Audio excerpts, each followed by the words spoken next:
briefly, I'd like to just talk about urban swales and water management. If I stand up a bit here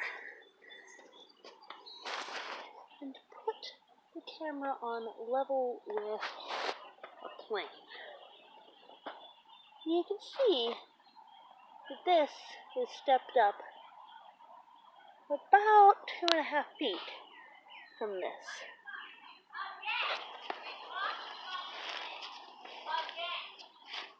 It used to be that when it rained, this upper part, all of this ground in between the two paths, a lot of the dirt very aggressively washed out into my path. Now you can see there's still dirt here. Some of that's from before, and some of that's just from turning things over and kicking stuff and laying things down. But mind you, it's been years. But in this case now, I can water profusely in any of these, and it's stopping runoff from obliterating my path, and it's keeping the water up in this much higher ground there. It's keeping it there very comfortably. And it's keeping the path nice and clear to walk down, clear from everything except daffodils. So if we walk right on down here, all of this historically washed out area is maintained perfectly. And I can water in my plants 1, 2, 3, 10 gallons at a time without flooding anything. We can continue to look at some other water management things I've got going on here, but if it was just swales that you're looking at, these are just tires. I dug back a little bit, set them on the level, and then put the dirt up against the back of them. So you can see the back end of the tire is sunk into the garden pretty good. The soil's right there. And the front of the tire stands up above, so that that particular amount of drop just happens naturally. Now I could continue to even create a raised bed if I did maybe cinder blocks on one side. I could just add another tire as a stacking mechanism here and continue to have quite a lot of raised bed action going on here. So this has been a great solution for me. I do have stepping stones nested into each point so that I can reach a little better. It's working really well for me. So that's one thought process. And in an urban setting, you can get tires anywhere. I mean, most people pull them out to the curb thinking that they can be thrown away with the regular trash, and they get left there for months and months and months. So keep an eye out for them, pick them up when you can, and you can create yourself a retainer wall, swale, water catchment, no trouble at all. Another thing that I was running into, and those of you who have been following me since last year will have seen this at its worst, is this up here. The water comes rushing out of this area, down this path, and it used to come up on, like a little river, when it rained real bad, all the way to here, just like rushing onto the porch. And there's a lip, because it was, the freeze-thaw cycle of it having that much water in the wintertime was not good. So I built a different swale here, raised spot that stops the water, but also keeps it flowing. So this is a divertment that goes underneath. So it hits this clay mound. I dug clay out of some of the places where the pots are sunken in, and I just mounded it up right there and added rocks on top to reduce the mud. Then it comes down this way. It's a little bit deeper right here, so there is still some amount of water seepage happening right here. It comes right down here. I built up some soil along here because it was also coming along there. Comes here. And just recently I cleared it because I discovered it was stalling around here because there was some buildup of old path material here. So you can see it's newly washed all the way around here. And one thing that was really interesting to me was that this rope here actually got moved significantly after the first storm. I wasn't there before because it was all coming washing down. Apparently this is tearing away and I need to remove it. Some of the plastic layering I've done over the years is starting to break down, and going to think about different options for renewing because I'm more aware of the plastic situation than I was 8 years ago or so when I did that the first time. So this is another item, is bringing what was a porch flood all the way down. Some of it will get into, especially if I remove these, some of it can then get into the asparagus plot. And asparagus loves water. At least mine does. And then here's another water solution for an urban setting. My sump pump, a very urban concept here's the thing, our water table is insanely high for the fact that I'm 220 foot above the next flat space over there. All of our basements flood, so mine not excluded. This is where my flooded basement lets out, and originally none of that was there.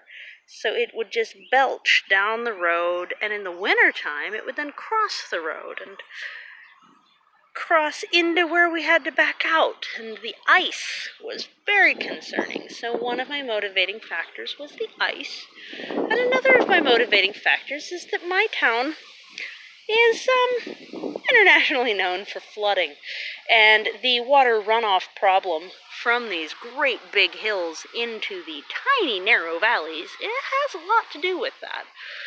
So I went ahead and dug a culvert from the outlet, and again, here's another vaguely swale concept where I piled up rocks so that the erosion from this pipe belching water doesn't erode away the dirt and then create itself an exit again.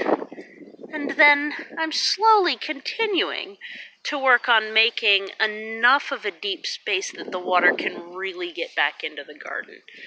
So you can see this has become really lush since I did this, because it's basically a marsh going back into the garden. So as I deepen that, it will become more and more of a water source, and some even more water-loving plants can continue to be added to the edges. So I'm really quite excited about all of these things. Another item I'd like to add eventually is to perhaps take some of the water overflow to create some sort of pond feature. The question is, can I do that in a way that's not going to increase the water pressure on my home structure? Because this is such a bog that it would make sense to turn it into an actual pond. This also creates standing water. Oh, I have another culvert. Another area that has water rush across it, and previously just come onto the walkway, across the walkway, and up against this house. And the basement's cracked because of this effect, in addition to the downspout not draining far enough away from the house, which now goes into that, the French drain, Inside, outsides, 3 sides, French drain. Very annoying. Not a fan of having had to do that. Was very expensive, could have been avoided. So, yes, my foundation cracked from here, in the corner a bit here, there, and on the window on the other side. So to help reduce the water flow that was just being wasted and now at least not coming against the building, going straight down the sidewalk and into the road and down the road. Now what happens is, it comes here, catches these rocks, catches this opening. There's a hollow space beneath this stone, and it doesn't even teeter. I set it up that way so that the water can follow along here. And then, as you can see, there's a hollow space all along here. And then we'll go down to the end. There's a hollow space here and a deeper spot there, which is 6 feet away from the house. I'd like to continue this because elderberries, which is what this is, are such water lovers. I would love to trench, let me focus that again because that's annoyingly out of focus, to trench a walkway right in front of my elderberries so that they can absolutely get drenched like the marshland I dug them out of.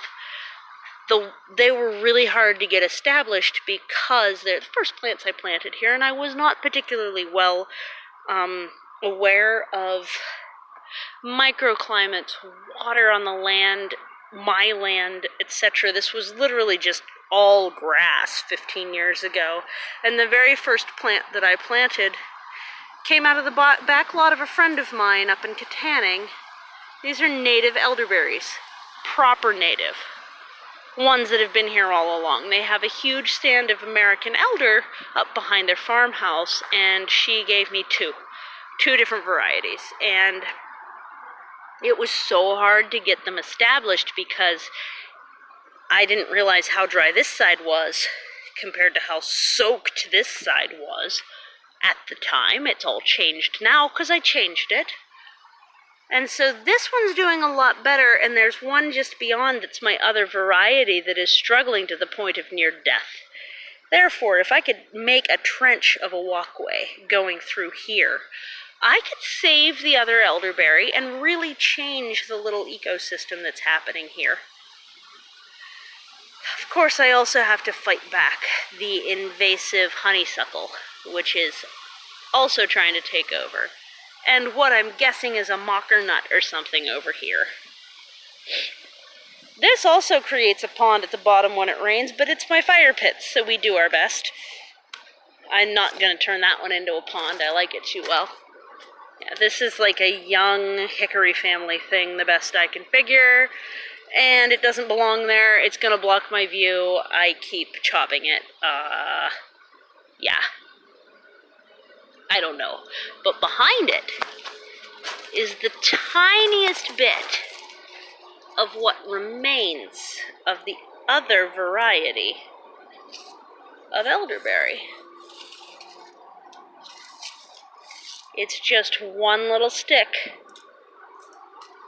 with several green offshoots from it because it needs more water.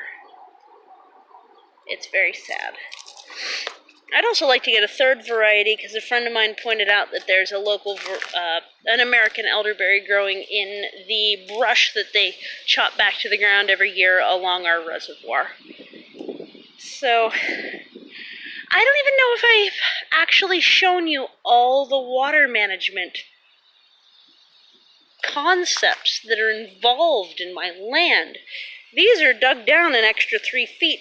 2 feet underneath so that there's somewhere for the water to go because it's just clay, hard pack, about 1.5 feet down. Really high water table. They immediately fill up with water. And this walking path here provides a swale for my retainer wall far enough back from the retainer wall surface that it is not going to further contribute to the slant that is already been going on here for years, but hasn't gotten worse since I did that, because what it was doing was not catching the water until here, and then pushing the wall. So now it catches it back there. It has slowed the destruction and need for rebuild eventual of my retainer wall. So all of these things, every single last one of them, is a water management concept that I've been working on over the years in a 15-year permaculture garden. And so urban swales and urban water management can easily be this intensive. And you'd never even notice. You would never even notice just looking at it. So I hope that was enlightening. It was long enough, it should be. And I hope that you're having a great day. We didn't even talk about water barrels. Okay, bye.